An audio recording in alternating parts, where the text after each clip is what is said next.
안녕하세요, 박소민입니다. 오늘은 방사선 안전관리가 우수하다고 알려진 회사에 오게 됐는데요. 바로 방사선 분야에서 발생할 수 있는 중대 재해를 예방하기 위한 방법을 알아보기 위해서입니다. 그럼 지금 바로 함께 가시죠. 네, 안녕하세요. 자기소개 부탁드립니다. 안녕하세요. 저는 이 회사에서 방사선 안전관리자로 근무하고 있는 김현수입니다. 오늘은 우리 안전관리자님과 함께 방사선 분야에서 중대재해를 예방하기 위해서 어떤 조치를 취해야 하는지에 대해 이야기를 나눌 텐데요. 먼저 방사선에 의해 발생할 수 있는 중대재해 어떤 것들이 있을까요? 중대재해처벌법 등에 관한 법률에 따르면 전리 방사선에 의해 급성 방사선증이나 무용성 빈혈 발생자가 1년 이내에 3명 이상 발생하는 경우를 방사선에 의한 중대재해로 분류합니다. 실제로 방사선에 의한 중대재해가 발생한 사례가 있었을까요? 네, 있습니다. 1989년 엘살바도르에 위치한 방사선 조사시설에서 발생한 사고가 있었는데요. 3명의 작업자가 방사선 조사 과정에서 발생한 사고로 과피폭을 받게 되어 피부 홍반 등 급성 방사선증이 나타났습니다. 국내에서도 사고가 발생한 사례가 있을까요? 네, 물론입니다.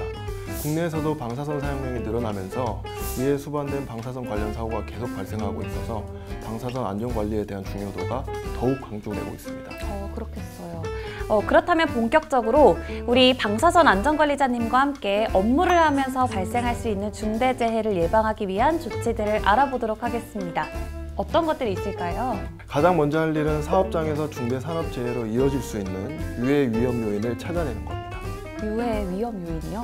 뭔가 위험하고 유해한 무언가란 느낌은 오는데요. 사업장에서 어떤 위험이 어디에 있는지 어떻게 찾아낼 수 있을까요? 네, 유해 위험 요인을 파악하는 방법은 다양하게 있는데요.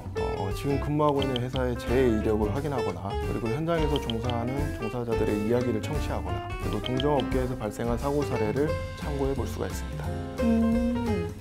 그런데 뭔가 경력이 풍부하거나 오래 이 분야에서 일을 하고 있지 않은 이상 이걸 알기가 참 어렵겠다 이런 생각도 드는데요. 네, 아무래도 그렇죠.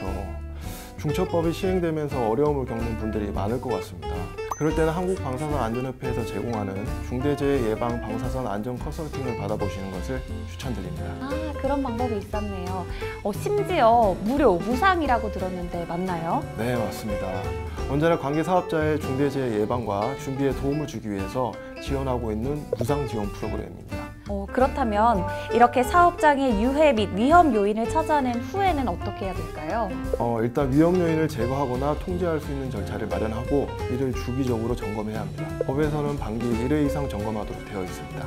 특히 방사선의 경우 사람의 오감으로 확인할 수가 없기 때문에 방사선 측정기를 구비하고 업무 전 선량을 측정하는 절차를 넣으면 좋을 것 같습니다. 측정기를 활용하면 좋다는 꿀팁까지 이렇게 공유해 주셨습니다. 그 외 방사선 중대재해 예방을 위해서 또 어떠한 조치가 필요할까요? 네, 두 번째는 방사선에 의한 재해 예방에 필요한 시설과 장비 확인입니다. 방사선 안전관리자는 사업장에 아까 말했던 방사선 측정기, 선원 저장함, 차폐 도어와 같은 안전시설이 잘 구비되어 있는지 그리고 정상적으로 잘 작동하고 있는지를 꼭 확인해야 합니다. 방사선 측정기는 필수템이겠네요. 네, 그렇습니다. 방사선 측정기나 개인 피폭 선량계와 같은 장비는 눈에 보이지 않는 방사선으로부터 종사자를 지켜주는 중요한 장비입니다. 여러분 아시겠죠? 장비 점검, 이만큼만 해도 할 일 산더미인데요. 또 다른 관리 조치가 필요할까요? 네, 아직 해야 할 일이 좀 남아 있습니다. 방사선을 사용하는 원자력 관계 사업자는 원자력 안전법에 따른 의무 이행 사항을 준수해야 합니다. 대표적으로는 종사자의 안전교육 이수, 건강검진 실시 등이 있습니다.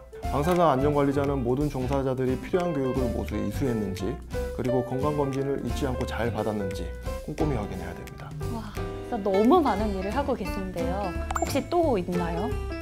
네, 마지막입니다. 그런 일은 없어야겠지만 만약 방사선에 의한 재해가 발생했을 경우에 대한 재발 방지 대책을 세워야 합니다. 재해 원인을 분석하고 종합적인 개선 대책을 마련해 실행해야 합니다. 원자력 관계 사업자의 경우 원자력 안전법에서 방사선 안전보고서의 사고 위험 및 그 대책에 대한 사항을 넣도록 규정하고 있기 때문에 그 부분을 잘 신경 써주시면 될 것 같습니다.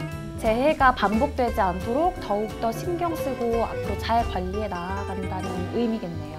오늘 좋은 말씀 감사합니다. 네, 감사합니다.